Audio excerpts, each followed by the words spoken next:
right. Great to see everybody here this evening. Please be seated if you're standing. And we want to welcome those of you that are watching on the internet also tonight. Thank you for being here, and please get your pens and pencils ready. Okay. Tonight we are in the Respect Unit, a continuation that we've been in now. This is the fourth chapter 3 we're in. And Catan, last class, finished up on page 62, about a third of the way down after the first paragraph. And so we'll revisit that for just a minute and also go back to the lesson plan. But for those of you who might be joining us for the first time, this is the Peaceful Solution Character Education Program Teacher Certification Course. And this is a class for anybody desiring to be a teacher of the Peaceful Solution.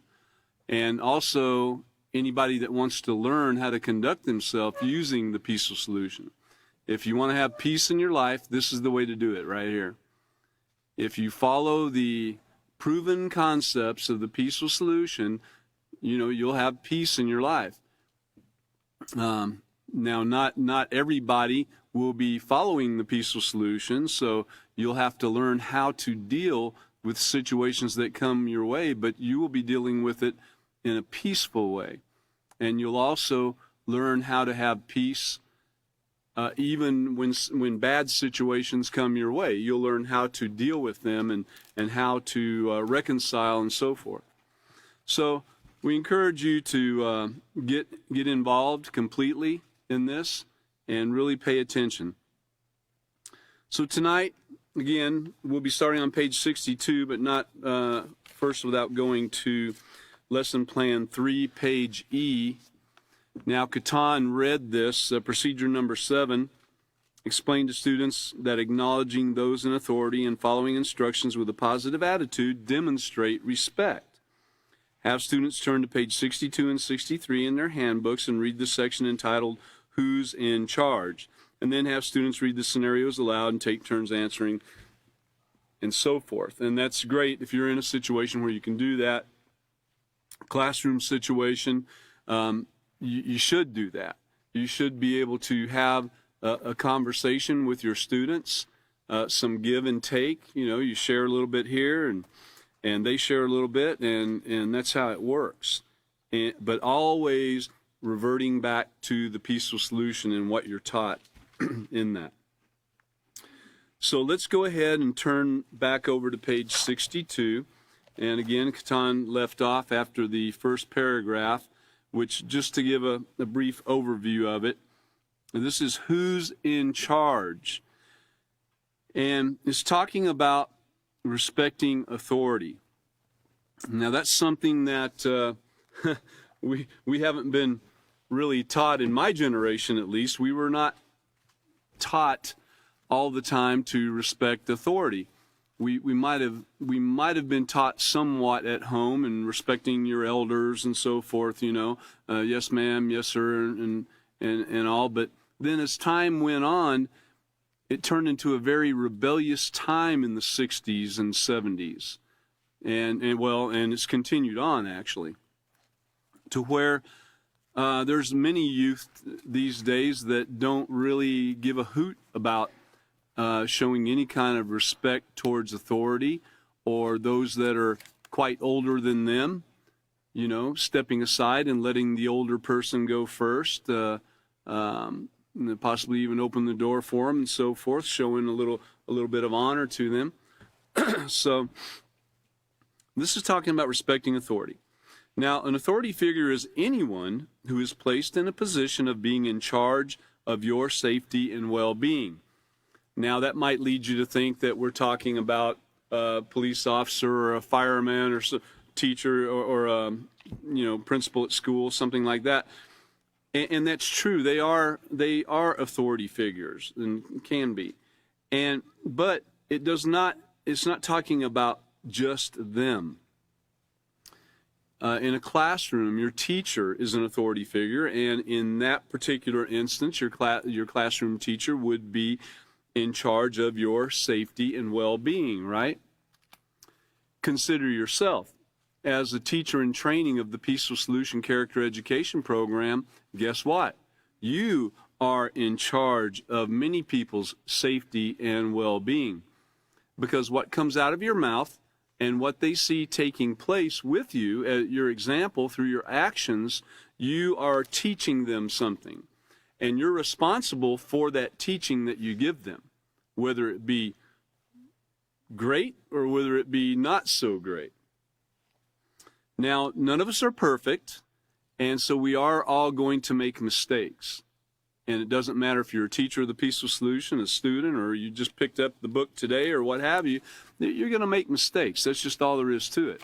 And, of course, if you've been involved in the Peaceful Solution for any time at all, you know that when these mistakes are made, you are going to have some of these, what we call curveballs and pitfalls that come your way. That's unexpected, totally, completely unexpected. So you have to know how to deal with them. One of the ways in knowing how to deal with them is to practice, practice, practice. The more you practice these proven concepts in the Peaceful Solution, the more that you will be able to handle those curveballs and pitfalls when they come your way. And then when you sit back and notice, oh man, I really did terrible there, I can't believe it, and all these people saw me do this too, oh, it's unbelievable, what is the matter with me, Well, don't kick yourself too hard, Again, for those of you who've been around a little bit, you've heard this over and over again, leave yourself a little bit of room to grow. Don't kick yourself too hard, just know that you did what you did, make it right, and let's move on. That's all. And then try not to do it again. Determine in your mind. Set your mind in advance not to do whatever it was you did that you really thought about and you wouldn't have done it, So, all right, well, getting back to page 62. So anyone that's placed in a position of being charged your safety and well-being, parents, teachers are authority figures. Older brother or sister who's asked to take care of you is an authority. In addition, authority figures are coaches, school bus drivers, police, etc. And it changes according to the situation. And the important thing to remember is that an authority figure is there to guide, direct, and protect you, and they deserve your respect. Now, this is where Catan left off, if I remember correctly. And he went through this really well, and ending with, they deserve your respect. So the word deserve, look at that word, deserving, they deserve it. They didn't have to earn your respect. You met the teacher today, and they haven't earned your respect yet, done something that you thought was very honorable and respectful and so forth. And so is it okay for you to go ahead and disrespect them and shoot spit wads at them and throw things on the floor and call them names? No, not at all. They deserve your respect. And even if they disrespect you, they still deserve your respect, just as you deserve their respect. Respect is something that's deserved. It's not earned. Honor is earned. Trust is earned. These are the things that you earn, that you prove yourself in, right? Respect itself is something that you owe. People deserve it. So, now bear in mind always that an authority figure should never ask you to participate in anything that is morally incorrect. You might say, well, what is morally incorrect? That's a big word, morally incorrect. Oh, let me see. Well, let me help you out just a little bit, okay? Morally incorrect is anything that would hurt yourself, others, or property and the environment. Anything that is going to hurt somebody else or has the ability to hurt somebody else. That's morally incorrect. Morally correct is when you're doing something that is not going to hurt yourself. No risk taking. People take risks all the time and they don't believe it to be morally incorrect, but yet if you sit back and look at it, it actually is. If you're risking your life or others, an example would be jumping with a bungee cord, 300 feet down in a gully or something, whatever. It's just an example. You're taking a risk. People actually die doing that thing. So if you're encouraging someone else to do that, or you're doing it yourself, guess what? You're doing something that's morally incorrect. Now, you might not have ever thought about it as being that way. But so if an authority figure is encouraging you to participate in things like this, guess what? Morally incorrect. Now I'm going to read that again. Now, most people think that morally incorrect would be something like some type of abuse, some type of child abuse, or some type of going out and stealing, or encouraging you to fight somebody, or kick somebody, or call somebody names, or things like this, and that would be correct. But it goes deeper than that, see? So bear in mind always that an authority figure should never ask you to participate in anything that is morally incorrect. If that should occur, you must always choose to say no. You can say no. You can say no to an authority when they're trying to get you to participate in something that is morally incorrect. There's a lot of things that are morally incorrect, so it takes a lot of understanding and knowledge in getting there. So you must always choose to say no or speak to someone you trust about the situation. And in dealing with an authority, sometimes the best way might be to ask if you can get back with them on that, and then speak to someone you can trust about the whole situation so you can help get some guidance and find an answer to this, before you just jump up and say something. But there are some things that you would absolutely know the answer would be no, and get away from them quickly. You can show respect for an authority figure by being courteous and polite. Courteous and polite. So would courteous be calling the authority figure a name or talking back to the authority figure? No. Would being polite to the authority figure, would if they drop something and you're able to reach it and pick it up easily, would that be polite? Yes. Would using terms like thank you and you're welcome and please and so forth with an authority, would that be polite? Yes, it would. Would it be polite to tell an authority, hey, get over here, I want to talk to you? No, it wouldn't. That's not courteous, and it's not polite in dealing with an authority figure. That's not courteous or polite in dealing with anybody. So in addition, you should follow instructions and rules set by those who are in authority. And so get this, rules are given to keep things running smoothly and keep people safe. Now, you might not like every rule, and that's okay. I don't necessarily like or every rule that's out there, but I end up liking it by doing it, by conforming to the rules that are morally correct. There's nothing wrong with the rule, don't steal. There's nothing wrong with the rule, don't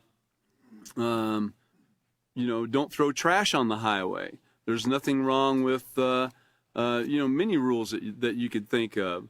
And so these rules are given to keep things running smoothly and keep people safe. Those in charge are responsible for ensuring that rules and instructions are followed.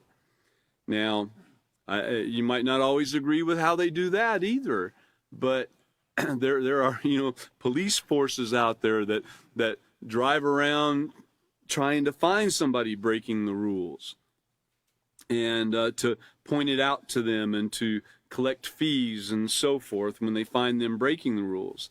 And you might not like that, but the answer to it is, guess what? Keep the rules, right? Then you don't have to worry, for the most part, if you don't have to worry about them stopping you and giving you a ticket if you're keeping the rules. And now, are there some that will? Yes, there are. There's really not much you can do about that.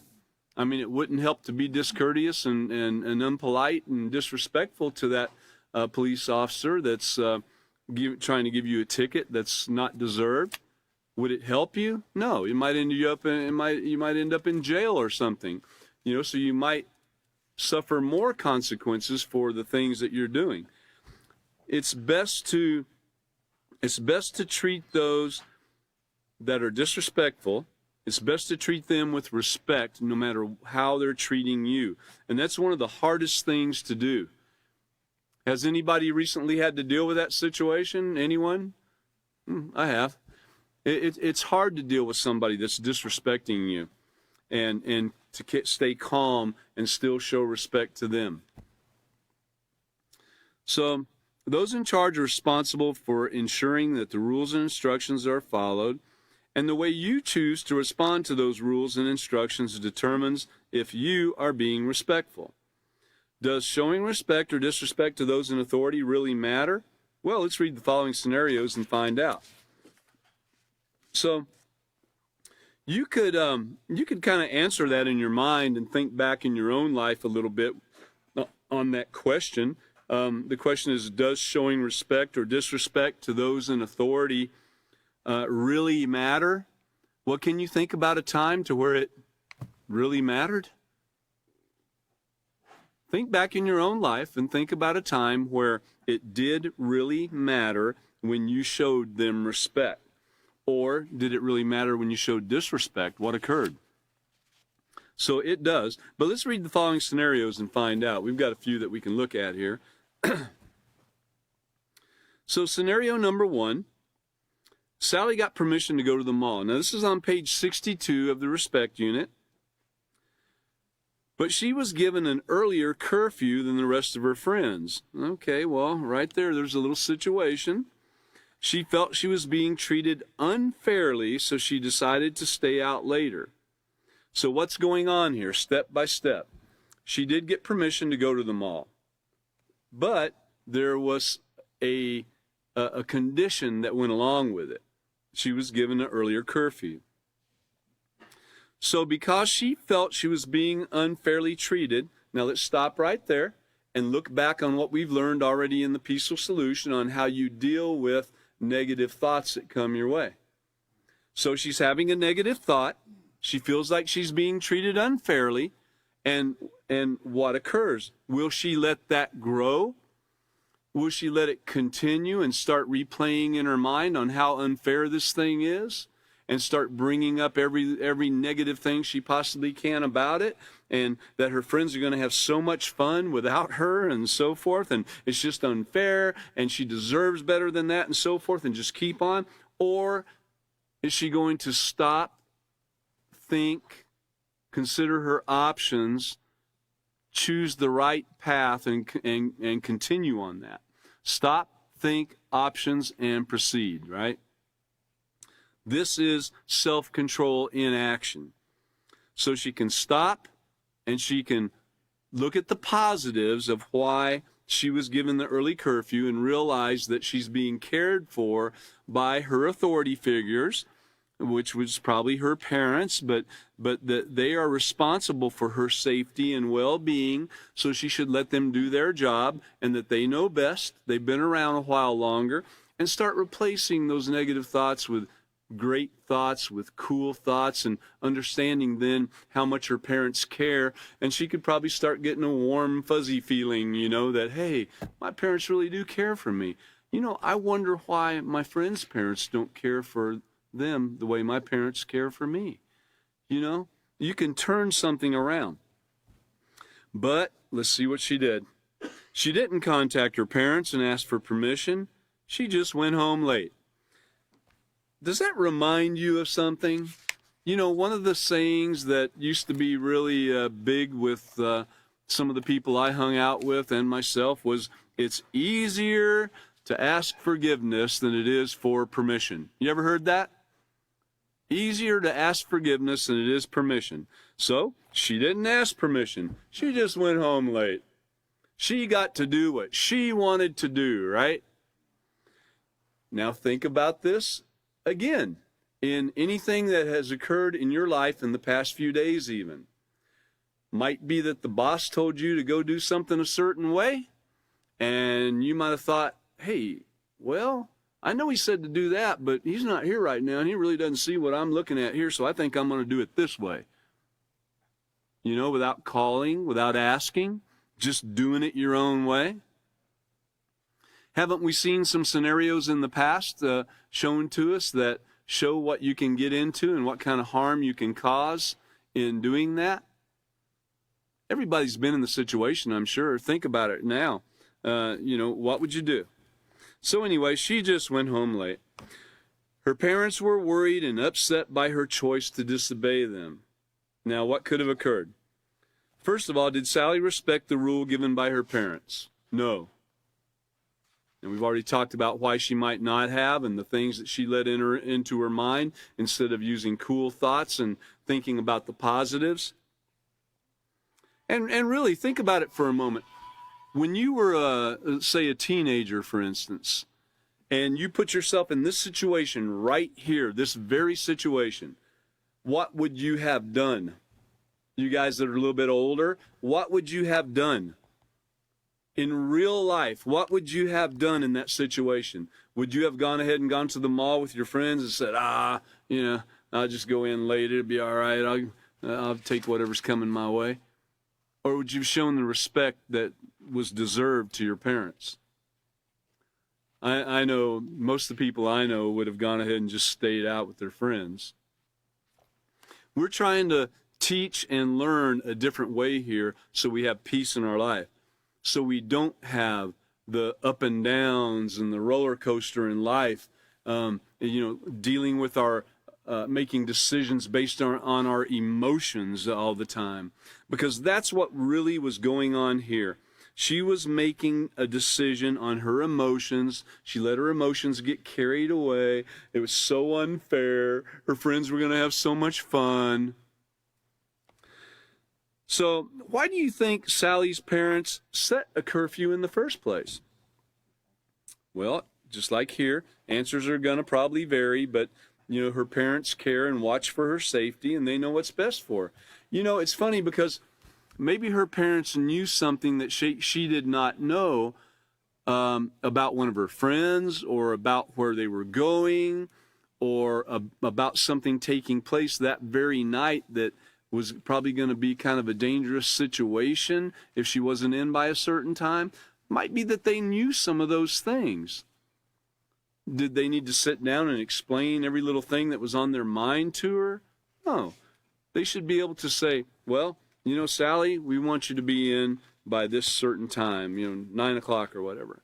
We want you to be in by this time. And she should be able to respect her parents and be in by that time without a problem. So because Sally, this is C on page 62, because Sally did not obey her authority, what might have occurred to her? Well, think about it for a minute. What occurred to us when we didn't obey? I know I can look back on situations where,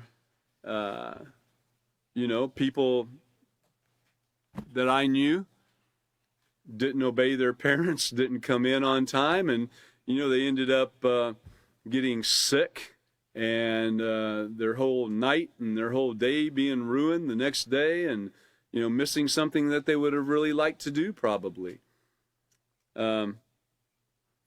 In this case, one of the suggested answers would be she could have gotten into trouble, had an accident. Her parents wouldn't have been able to help her because she stayed out late.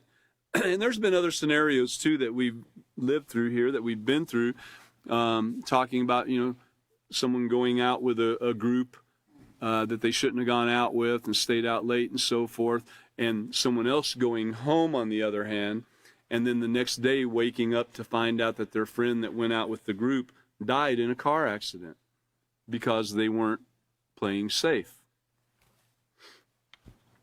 So you got to think about these things and think about the care and the worry and everything in a parent's mind when they don't know where the child is at. And why would you want to put your parents through that? And then D, on page 63, this is the last question in the scenario number 1. How could Sally have respected her parents? Well, she could have come home before curfew as instructed. And that would have been the best way to show true care and concern for her parents and for herself and for her friends too. Might sound a little corny. Maybe you might be thinking, oh man, what's the big deal? She just stayed out late. Everybody stays out late every now and then. Well, it might not be the big deal one night, but it might be the next night. Let's look at scenario number 2. And I'm saying this and going over this way in hopes that you can look at it and think about it in your own life and see where you did these things, and so that you can remember them, not to dwell on them, but to remember them so you can help other people. When other people come to you, as a teacher of the Peaceful Solution, when other people come to you, your experiences, the pluses and the minuses, they all come into play with the knowledge that you have. And you wouldn't want your students to experience some of the negative things that you've experienced, right? But you would want the best for them so they could experience all the great things that await them if they're, conducting themselves morally correct. All right, so scenario 2. The teacher asked the class to be quiet so she could speak. First thing I think of is, why would she even have had to ask them? But Tom ignored her request and continued talking to a classmate. She respectfully asked Tom again to stop talking. All right, have you ever seen this take place? I've seen it take place over and over again. I've been a party to it in my younger years, the talking and being disrespectful to a teacher, talking to a classmate, or not paying attention and just not even caring. But anyway, Tom rolled his eyes and said, yeah, sure. But then he continued to talk. So he's being very disrespectful, rolling his eyes, showing, I don't care about this. Young people, that's something to guard against, really. And saying, oh, yeah, sure, like, right. I'm going to listen to you, And he continued to talk. Well, did Tom respect his teacher? No. Why do you think the teacher asked Tom to be quiet? Well, it's pretty obvious he was talking during class. She was trying to talk to the other students, to all the students, and get something across to them, but yet he was just being distracting by talking, leaning over talking and goofing off and everything. That's distracting not only to the teacher, but to other students too. What could be the consequences for not obeying the teacher's request? Excuse me. Well, what are some of the consequences? Tom could get sent to the principal's office. He could get sent to detention. He could miss out on something special that the class was going to participate in. He might have an extra assignment that he might need to complete at the teacher's will for doing this. There's all kinds of things that could take place. It could definitely affect his grades, right? And one of the things that we're doing in school is it not to get a decent grade so that our grades can show how we're progressing. But how could respect be shown to the teacher? Well, Tom could have shown respect by obeying her request and being quiet. And he could have done that from the very beginning. So it looks like Tom might have been kind of a trouble student, because for anyone to be that disrespectful towards the teacher, it's probably not the first time they've done this, and it's probably something that's become a habit in their life. Being disrespectful, talking, laughing, rolling their eyes, making snide comments, and so forth. And so in that, he's showing disrespect to himself. He hasn't learned to respect himself. He's showing disrespect to the other students, and he's showing disrespect to the teacher and the entire school. Scenario number 3. Now, Billy's older brother, Bobby, was in charge of watching him while their aunt went to a meeting. Billy's older brother, Bobby. Bobby told Billy it was time to come in and finish his homework before supper. All right, Billy told him, now this is the younger brother, Billy told him, no way, I'm not ready to come in yet. So he's talking to his brother, and he thinks he can get by with that kind of thing. But his brother, remember, was put in charge of watching him. So now his brother is the authority. Now, most of the time, his brother might not be his authority, but it's changed this time around, and now his brother's the authority. So see how that can occur? You might be on a job somewhere, and you might have a coworker that you and that coworker are side by side all the time. He's not your boss. You have a boss. You have a supervisor or lead man, whatever you want to call it. But all of a sudden, on this particular day, the boss has to go do something, and he says, hey, you're in charge, Bobby. Well, what are you going to do? Are you going to treat that person like you always did, or are you going to, goof around, call them names, and say, no, I'm not doing that, do it yourself, or, any other type of things? Or are you going to show the respect of him being the authority, and if he asks you to do something, you do it, and you treat him just like you would have if he were your normal, everyday supervisor? So, anyway, Billy told him, no way, I'm not ready to come in yet. And did Billy show Bobby respect? Absolutely not.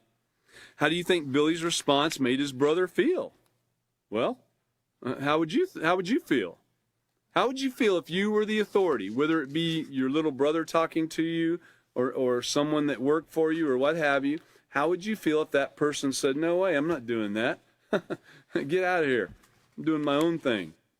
Well, you're not getting the cooperation you need to complete whatever task it is and do things in a timely manner. It might affect, it might affect the dinner meal or who knows what all it could affect.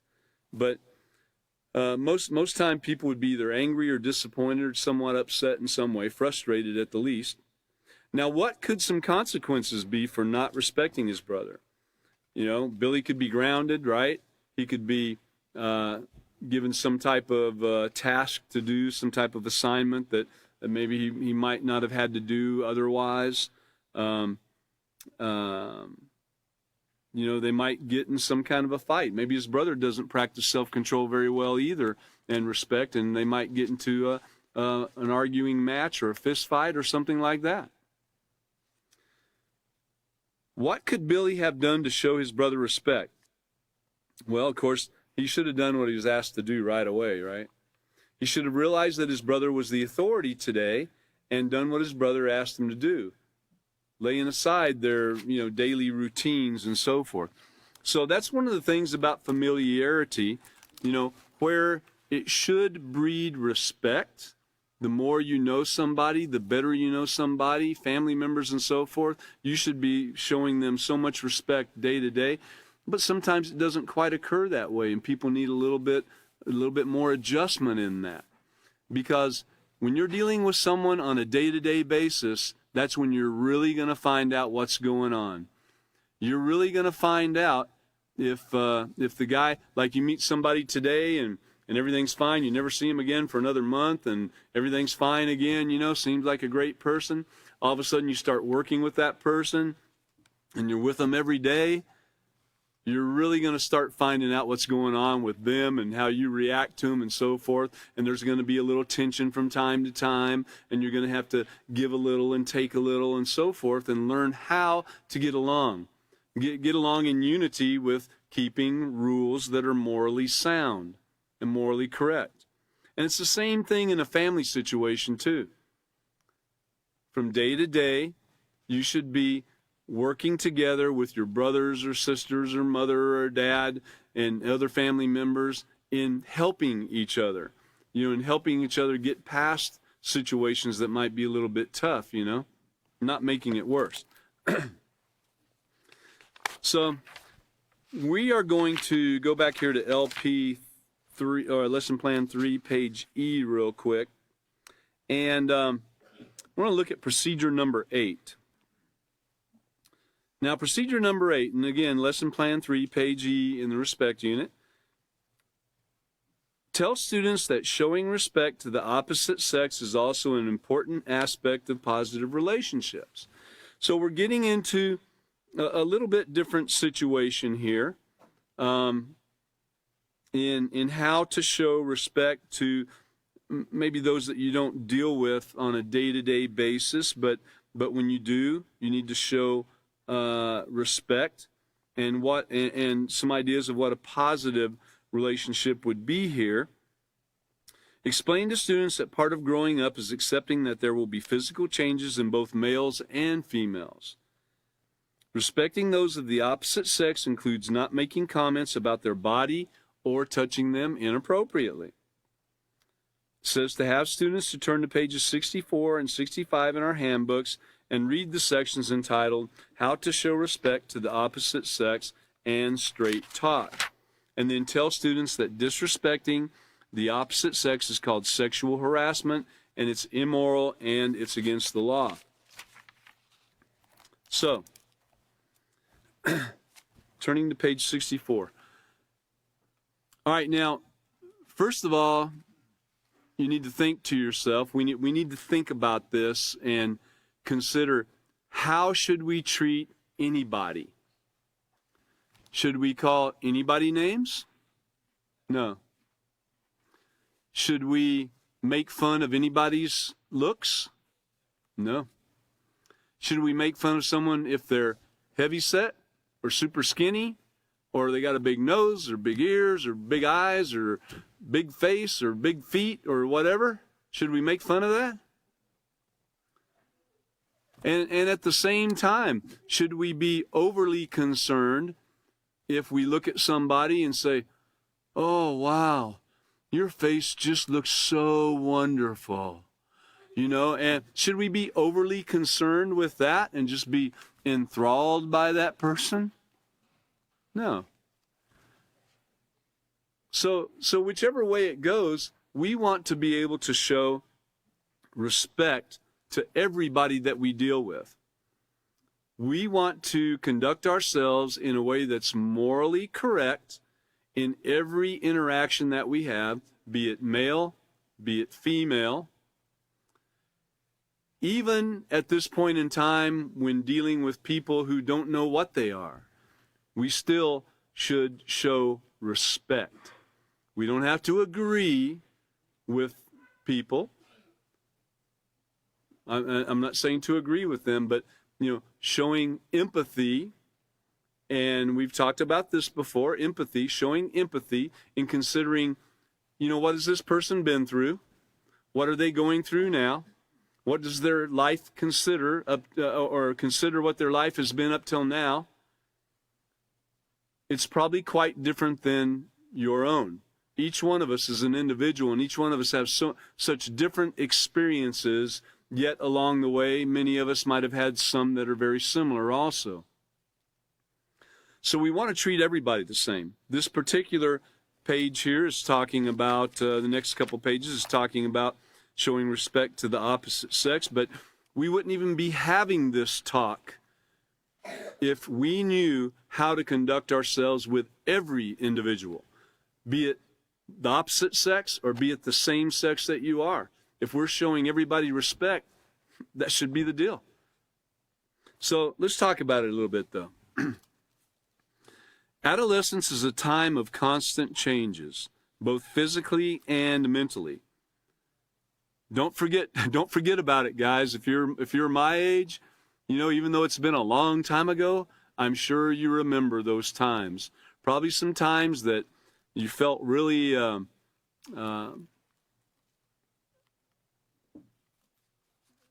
of whack. You didn't know what to say, what to do. You didn't know how to conduct yourself with others when they said something about the way you looked and so forth. And again, whether it be whichever gender. So adolescence is a tough time. It's a time of constant changes, both physically and mentally. Not only are you changing, but you're also beginning to notice physical changes in the opposite sex also. Suddenly, the boy or girl who you grew up with no longer looks the same. And although becoming interested in someone of the opposite sex is normal and healthy, so let's get that for a minute. It is normal and healthy. You know, I see that there are a lot of people in this room. I know that a lot of the people in this room are married or have been married, have significant others and so forth.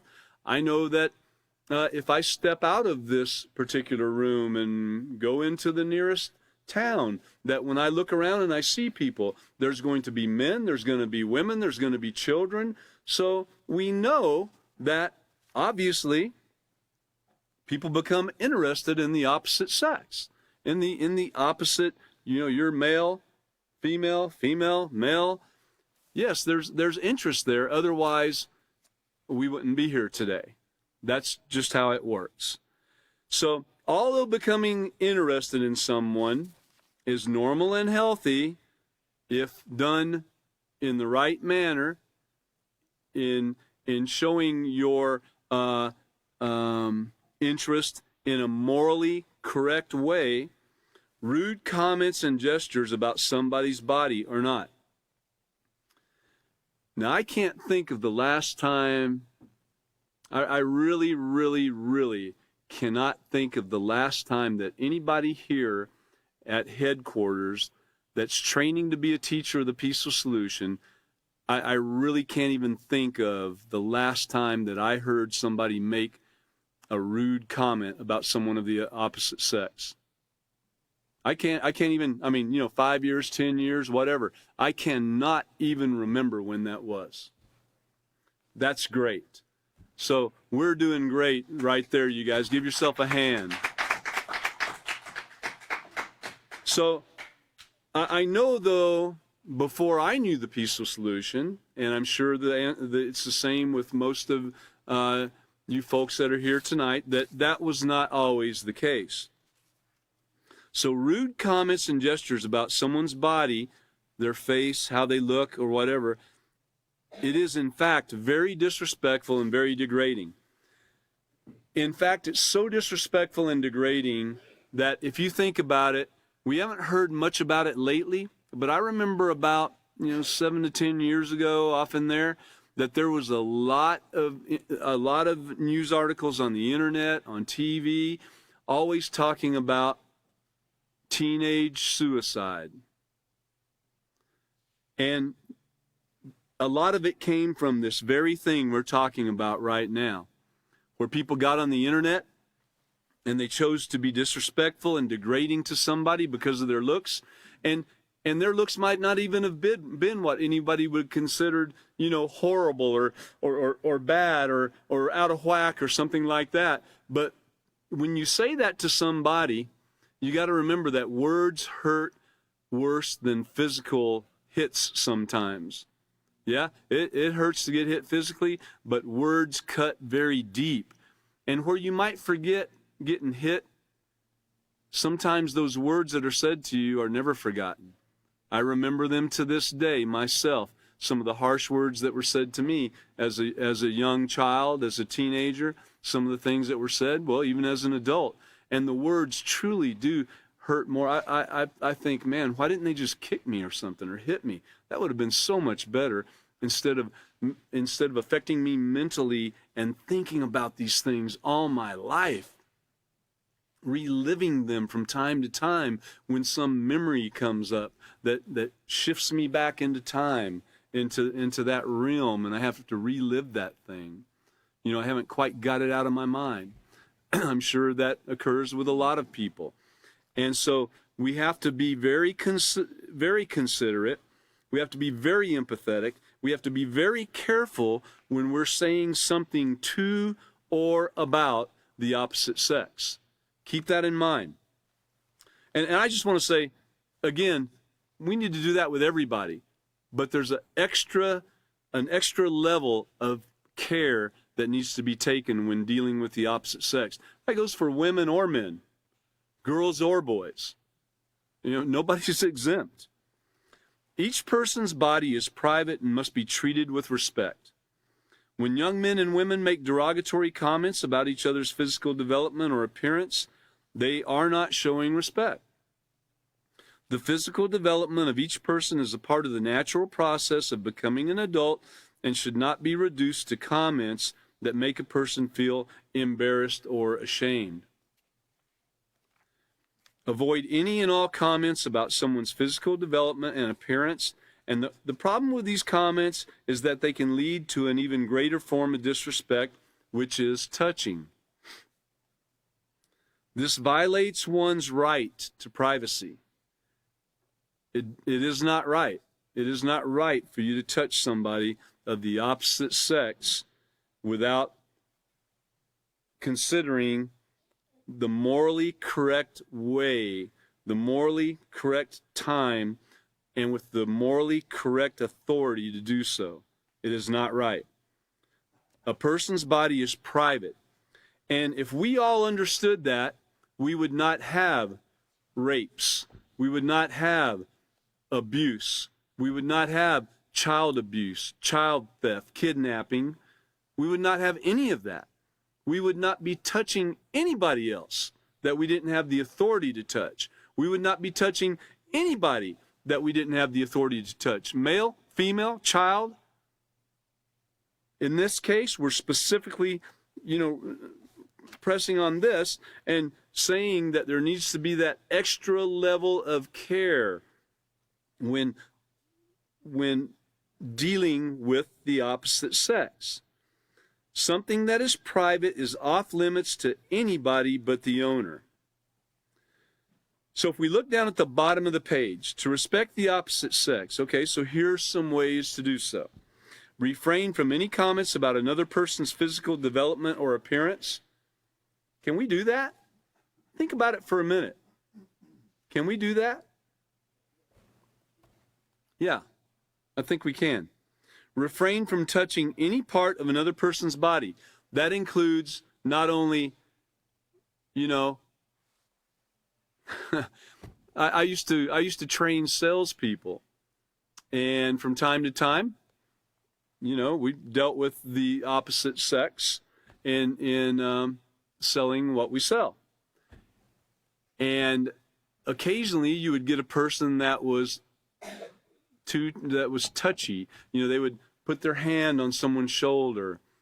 Oh, honey, how would you like to drive this car? Oh, well, honey, what do you think about this car? Made me want to puke. Touching somebody. There's no need for that touching.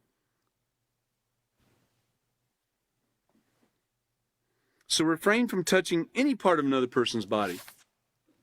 And so going a step further, I see children sometimes kind of, tussling around, wrestling around, pushing each other.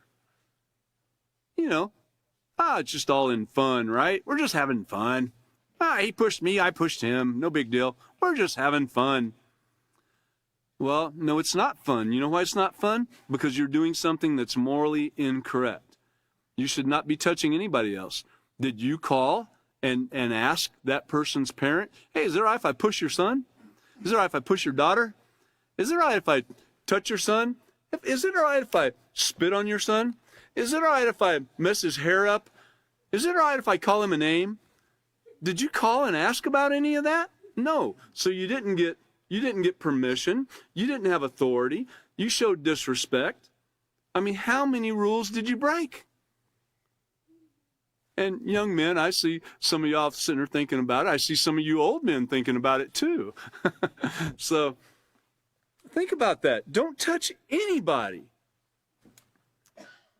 Even, the older you get. I mean, sometimes I see people going up and it's common to shake hands. We see that taking place mostly in the business world and so forth. It's pretty common. And you shake the hand and get over it real quick and make sure you had some protection and so forth. You don't know what that person was doing with their hands. A real deal. You don't know. But to come up and start hugging somebody without you being their authority, without you having permission, it's not right.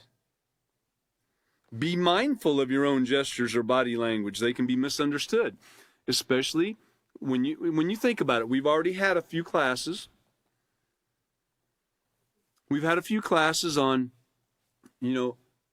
tone of voice, facial features, body language itself, animation, what you do with your hands, all the different things people can think just by doing something like that, You don't even have to look mean. You just cross your arms. Everybody thinks you're ignoring them when you might just be cold. So, but be mindful of your own gestures and your own body language because they can be misunderstood. I really do try not to, even if I am cold, I try not to cross my arms if I'm talking to people and having a conversation because they might take it wrong. So I try to keep that in mind. And I know there's a lot of others of you that do too. I remember William talking about some of the things that he tries to keep in mind when dealing with other people that really there's nothing really wrong with, but some people might take it wrong. So he tries to adjust when dealing with those people. You know what? That's showing respect. That's showing empathy, not wondering, hey, where's that person been? What's going on through their mind? I think that they don't really like this. I'm going to try to make it better for them. There's nothing wrong with that. So you guys think about that when you're pushing or shoving or playing around, especially you young guys. It's something that you have to build up some self-control. Remember to keep the rules. Listen to your teachers. When they say stop, you stop and you realize, something that you've done. Because that touching leads to other touching. That touching leads to not caring that you're touching. It just keeps on going. Next thing you know, who knows what you're doing. You might be touching someone's vehicle and taking it for a spin without even asking them about it, or stealing their bicycle or what have you, taking their cupcakes or their cookies. I mean, no telling, okay? So it leads to a lot of things. Let's go ahead and look on over at page 65 real quick. We'll get a little bit into this page. And, we could have had some slides tonight, but I thought about this, and it's very to the point in some areas here, and I thought we just need to talk about it. And we need to think about our own experiences, and we need to think about what we are currently doing and how we currently conduct ourselves. So straight talk, that's what this is on page 65, straight talk, very straight talk. Keep the meaning of these terms in mind. Respect the opposite sex by refraining from doing the following. Okay, let's take note here. Touching. The opposite sex outside of marriage is, guess what? Off limits. Get it? Off limits. You will have so much more peace in your life if you will listen to this. Don't listen to Hollywood. Hollywood says something differently than what I'm telling you right now. They say it's okay. If you look at the Hollywood stars and the people that are all out in the news and everything, they're getting divorced from one minute to the next, jumping from one person to the next. They've got diseases. They have bankruptcies. They commit suicide. They can't find any peace in their life. You will have peace if you will listen to this. Touching the opposite sex outside of marriage is off limits. This includes resting your hands on their shoulders, rubbing against each other, touching in more private areas. Some people even feel uncomfortable with someone coming up to them and standing too close. So think about it. We all have our body puts off a certain aura or magnetic field or what have you, and when someone gets in your space. When someone gets too close to you, you know it. You're like, hey, what's going on here? You're like, back up a little bit, but some people don't realize that they get right up in people's faces. So standing too close to them, putting their arms around them, respecting a person's personal space is extremely important. Teasing, all right, this is something that, I occasionally hear. Teasing should be avoided at all times, especially if there is a sexual twist to it. No way. You need to get off that right now. There does not need to be anything like that. Teasing someone about their shape, size, height, color, how they look, the way they dress, all these things can be painful and embarrassing. You know, some people don't have money to go out and buy the latest fashion in shoes or shirts or who knows, you know, hats, or the latest fashion in anything. Some people don't have the money to do that, and it's not right for you to make fun of them just because they don't have that.